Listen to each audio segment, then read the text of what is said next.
Welcome to Copilot Podcasts. A 3-year-old company with 1,000 employees is targeting €1 billion in revenue this year. Meanwhile, a 95,000-person legacy tech giant just finished slashing nearly a fifth of its workforce to survive. Both are French, both are funded by the same national investment plan, and both are now racing toward the same finish line, becoming Europe's defining AI infrastructure. Today, we're comparing Mistral AI and Atos, where they actually stand right now, what their strategies reveal about the future of European tech, and what it means that France is essentially betting on both of these very different horses at the same time. Joining me to break all of this down is someone who's been tracking both companies closely. Let's get into it. So, when you look at these two companies side by side, what's the first thing that jumps out at you? The sheer contrast in their trajectories. Mistral didn't even exist 3 years ago. It was founded in 2023 by researchers who came out of Google's DeepMind and Meta. And now, according to VentureBeat's reporting from the AI Now Summit in May 2026, the company employs 1,000 people and is targeting €1 billion in revenue for this year alone. That is an extraordinary growth rate by any measure. And Atos is basically the opposite story. Completely. Atos was founded in 1997, so it's been around for nearly 3 decades. It's a massive IT services company, or was. According to Reuters, it just reported full year 2025 revenue slightly above €8 billion, which sounds impressive until you realize the core Atos business unit declined 16.2% organically. The company cut its headcount by 19% as part of what it calls the Genesis restructuring program, bringing it down to about 63,193 employees. Wait, 19% of the workforce? That's tens of thousands of people. It is. And that restructuring came after a genuinely turbulent period. Atos went through an accelerated safeguard plan, essentially a court-supervised financial restructuring that was approved by the Commercial Court of Nanterre in late 2024. According to Atos' own press release, that process resulted in a €2.1 billion gross debt reduction. They also brought in €1.6 billion of new money debt. It was a massive financial overhaul. So Atos basically had to rebuild its financial foundation from scratch. Pretty much. And the silver lining, if you can call it that, is that with no debt maturities before the end of 2029, they now have some breathing room to actually execute a strategy. Their credit rating was upgraded to B- stable by both S&P and Fitch after the restructuring closed in December 2024. B- is still not exactly a ringing endorsement, though. No, it's not. But it's a floor, not a ceiling. And Atos is explicitly targeting an investment-grade credit rating by 2028. Their roadmap, as reported by Reuters, calls for 5 to 7% annual revenue growth in 2027 and 2028 and a 10% operating margin by 2028. So they have a plan. Whether they can execute it is the real question. Let's zoom out for a second, because both of these companies exist within this broader French government initiative, France 2030. Can you explain what that actually is and why it matters here? Yeah, so France 2030 was launched by President Macron in October 2021. It's a €54 billion national investment plan spread across 10 strategic sectors, and AI, cloud, and quantum computing is one of the priority areas. According to the France 2030 AI analysis, both Mistral and Atos are positioned as key players in that ecosystem. Mistral receiving significant AI funding, and Atos focused on HPC and quantum simulation. So France is essentially funding both of them simultaneously. Deliberately so. The France 2030 analysis notes that the plan deliberately funds multiple players within each sector to build ecosystem depth and reduce single point-of-failure risks. It's not picking one winner, it's hedging across different technology approaches and business models, which is actually a pretty sophisticated industrial policy move. That's kind of fascinating when you think about it. You've got a scrappy 3-year-old startup and a nearly 30-year-old IT services giant, and the French government is essentially saying, we need both of you. And they serve genuinely different roles. Mistral is building the AI models themselves, the actual intelligence layer. Atos is more of an integrator and infrastructure services company. They're not really head-to-head competitors in the traditional sense. They occupy different parts of the stack. Okay, so let's dig into Mistral's strategy more specifically, because what they announced at the AI Now Summit in May 2026 sounds like a pretty significant pivot. It really is.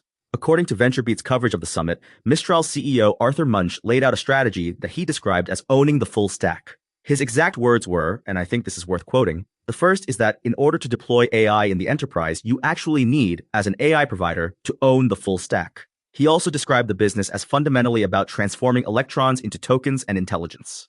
That's a pretty striking way to put it. It is. And it's not just rhetoric. According to AI Tooley's reporting on the summit, Mistral now operates a 40-megawatt data center in Paris and is expanding with new facilities, including one in Sweden. They're also building out an $830 million debt financing round from a consortium of 7 banks specifically to fund data center construction. This is a company that started as a model developer and is now becoming a full infrastructure provider. So they're not just selling AI models anymore, they're building the physical infrastructure to run them. Exactly. And the sovereignty angle is central to why European enterprises care. According to AI Tooley, Mistral differentiates itself from OpenAI and Anthropic specifically by offering bespoke models that can be run on-premise, ensuring data sovereignty. For a bank like BNP Paribas, which was actually Mistral's first customer, or a semiconductor company like ASML, that matters enormously. And ASML actually led Mistral's Series C, right? That's a pretty unusual investor for an AI company. Very unusual.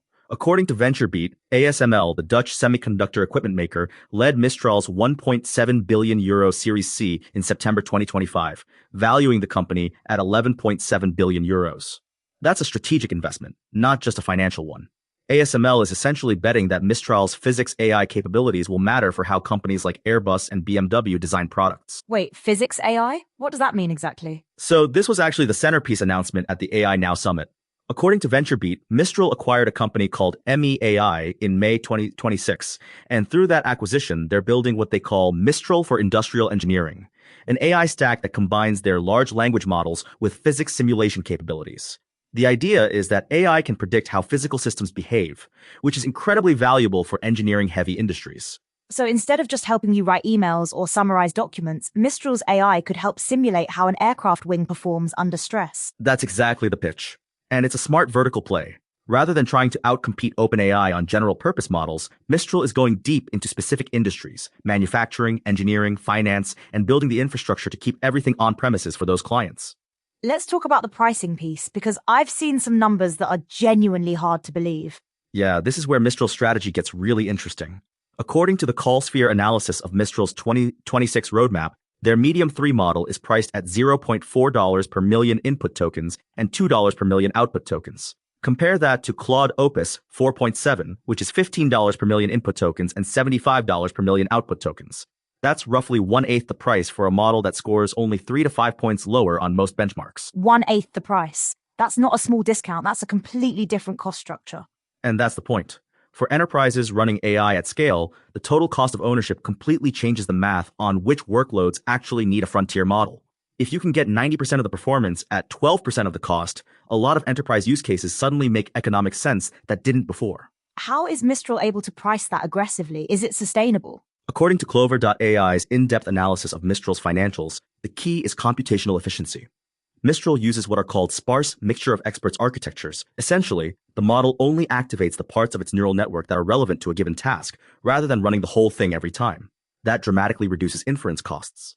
The analysis describes this as a business model that challenges the prevailing assumption that frontier AI must remain structurally unprofitable.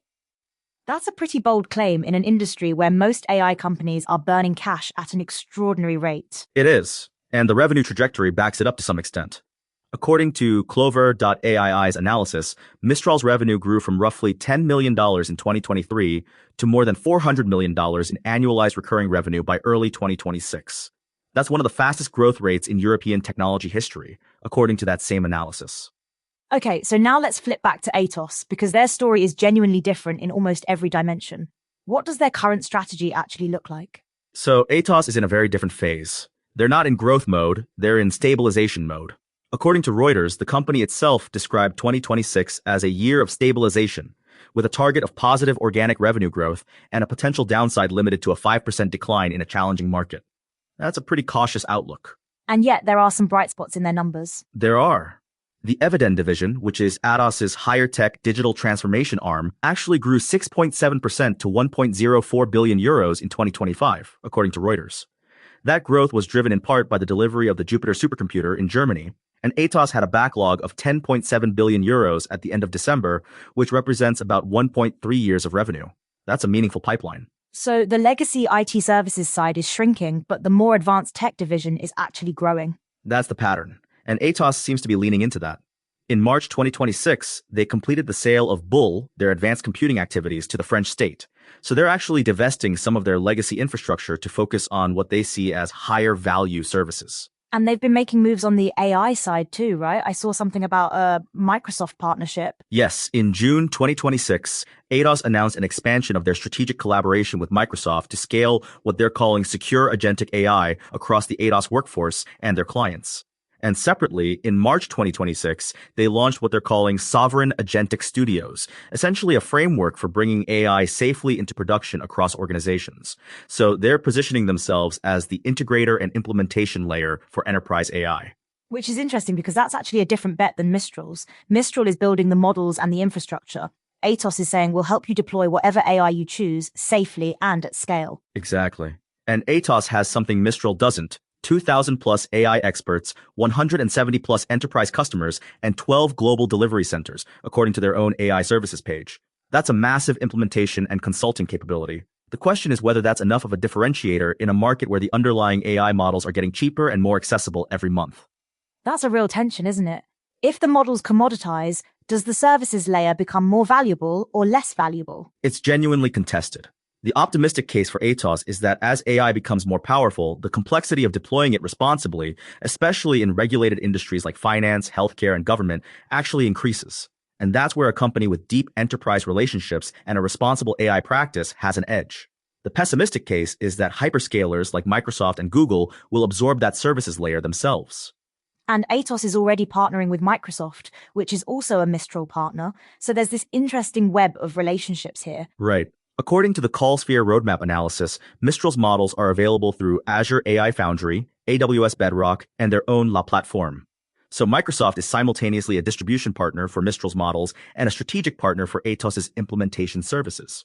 The tech industry is full of these co-opetition dynamics. Let's talk about the sovereignty angle more because both companies are leaning into it, but in different ways. It's actually the thread that connects them. For Mistral, sovereignty means on-premise deployment. The ability for a European bank or manufacturer to run Mistral's models on their own infrastructure, with EU data residency by default on La Platform.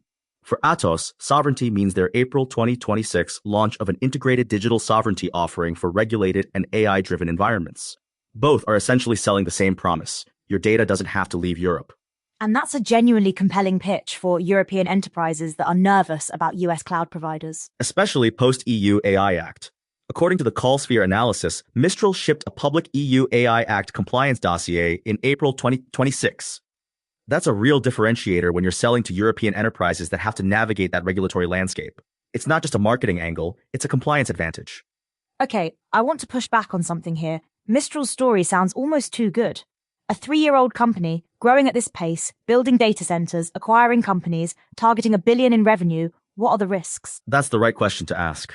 VentureBeat's reporting actually captures this tension well. They describe Mistral as being in a peculiar competitive position, too large to be dismissed as a research lab, but still dwarfed by the resources of OpenAI, Google DeepMind, and Anthropic. The company has raised $3.9 billion across 9 funding rounds, which sounds like a lot until you compare it to what the American hyperscalers are spending on AI infrastructure. So the scale gap is still enormous. Enormous. And Mistral's answer to that gap, according to VentureBeat, is vertical depth rather than horizontal breadth, going industry by industry, workflow by workflow. That's a smart strategy for a company of their size, but it also means they're making concentrated bets. If physics AI for industrial engineering doesn't land the way they're hoping, that's a significant miss. And for Atos, the risks are almost the inverse. They have the scale, but they're fighting to prove they can still grow. Exactly. The core Atos business unit declining 16.2% organically in 2025 is a significant number. And while the backlog of 10.7 billion euros is reassuring, backlog can evaporate if clients decide to consolidate vendors or shift to cloud-native solutions.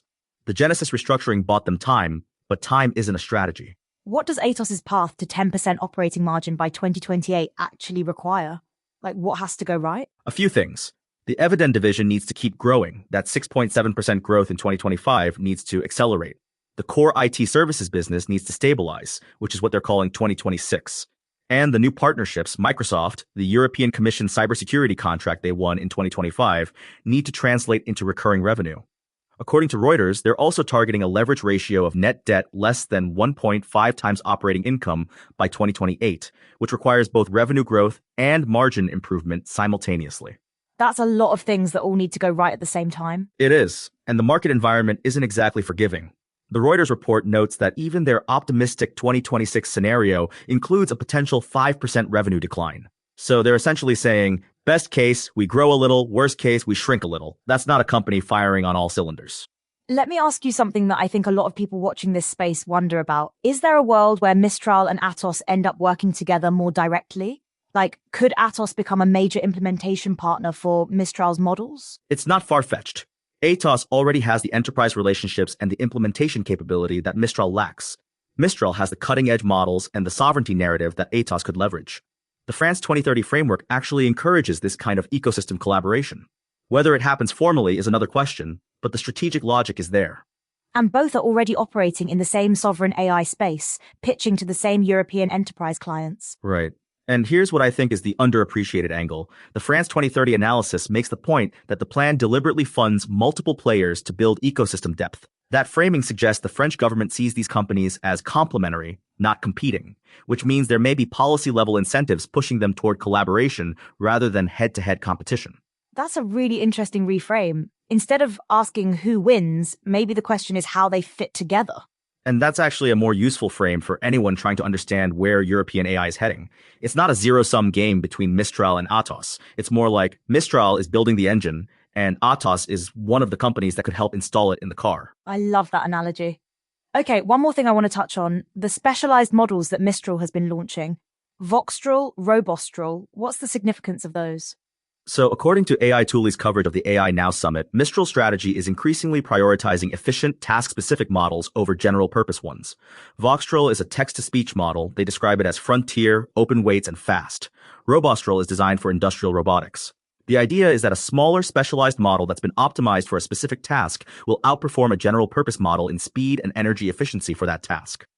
So instead of one model that does everything okay, you have a suite of models that each do one thing really well. Exactly. And that maps directly to their enterprise strategy. A manufacturing client doesn't need a model that can write poetry. They need a model that can simulate physical systems or process technical documentation. Mistral's Forge product, which they launched in March 2026, is specifically designed to let enterprises build frontier-grade AI models grounded in their own proprietary knowledge. That's a very different value proposition than a general-purpose chatbot. And Atos is doing something similar on the integration side with their AI factory concept. Yes, Atos's AI Factory, as described on their services page, is about streamlining AI deployment, monitoring, and management with automation and governance. They're providing end-to-end ML lifecycle management and CI/CD pipelines for model training and deployment. It's the operational infrastructure layer that sits on top of whatever models a client chooses to use. So Mistral builds the models, Atos helps you run them in production. That really does sound complementary. And both are leaning into agentic AI as the next frontier.